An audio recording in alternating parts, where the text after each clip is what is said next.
The provincial capital of Punjab is grappling with unprecedented air pollution, ranking as the world's most polluted city over the past 48 hours. Air Quality Index (AQI) levels have skyrocketed, surpassing 1000 in certain areas and reaching hazardous levels of 1499 at the CERP office. Despite government measures such as closing schools across 18 districts, the thick smog continues to disrupt life and pose health risks. Pakistan کے دوسرے بڑے شہر لاہور نے air pollution میں دنیا کے دیگر شہروں کو پیچھے چھوڑ دیا ہے۔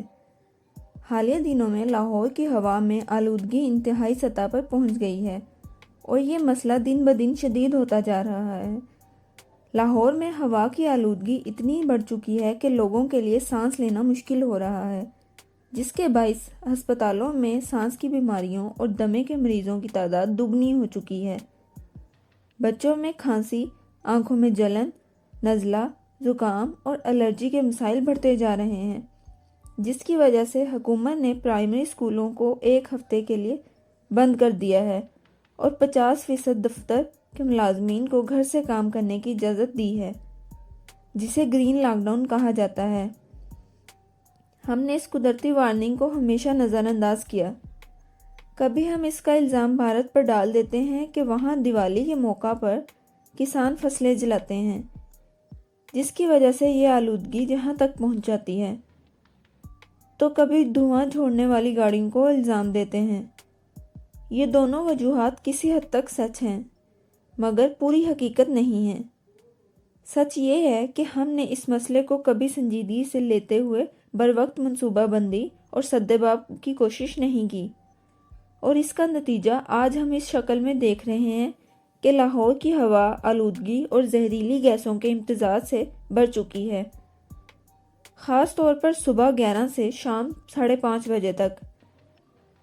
یہ سچ ہے کہ اس بار دیوالی کی وجہ سے دہلی میں بھی آلودگی کی بدترین صورتحال دیکھی گئی، مگر یہ صرف ایک فیکٹر ہے اور باقی عوامل کو اس وجہ سے نظر انداز نہیں کیا جا سکتا۔ تو سوال یہ ہے کہ آخر یہ صورتحال یہاں تک کیسے پہنچی اور اصل وجوہات کیا ہیں، جن کے باعث لاہور کے 1,30,00,000 لوگ یہاں پر رہ نہیں رہے بلکہ محض سروائیو کر رہے ہیں۔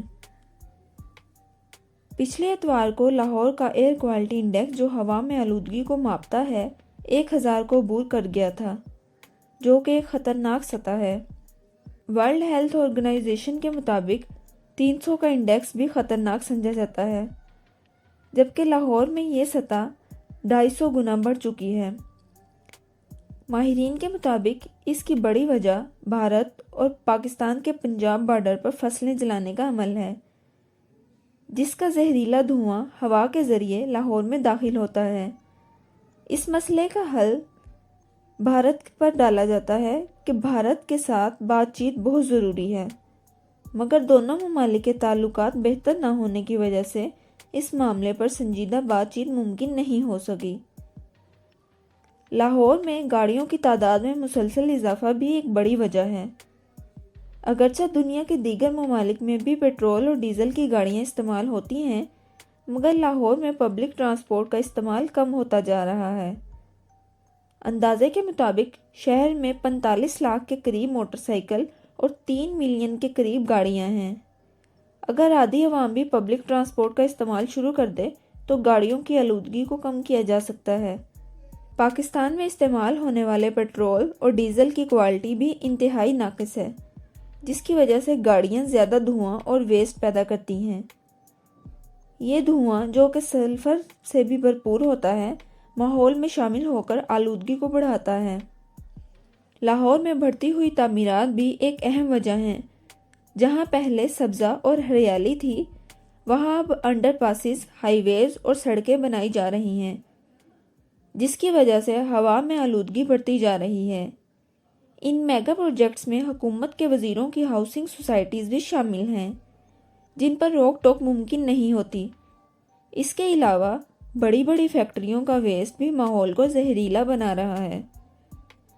شہر میں تقریباً 7000 فیکٹریاں اور بھٹیاں موجود ہیں، جن سے نکلنے والا ویسٹ ماحول کے لیے بہت ہی خطرناک ہوتا ہے۔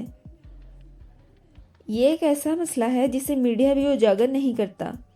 کیونکہ کئی کالونیوں کے مالکان کے پاس اپنے ٹی وی چینلز بھی ہیں۔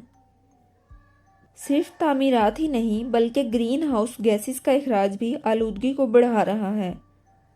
آخر میں کہا جا سکتا ہے کہ جب تک ہم اصل مسئلے کے جڑ کو پہنچیں گے نہیں، لاہور کا مستقبل آنے والے سالوں میں شاید رہنے کے قابل ہی نہ رہے۔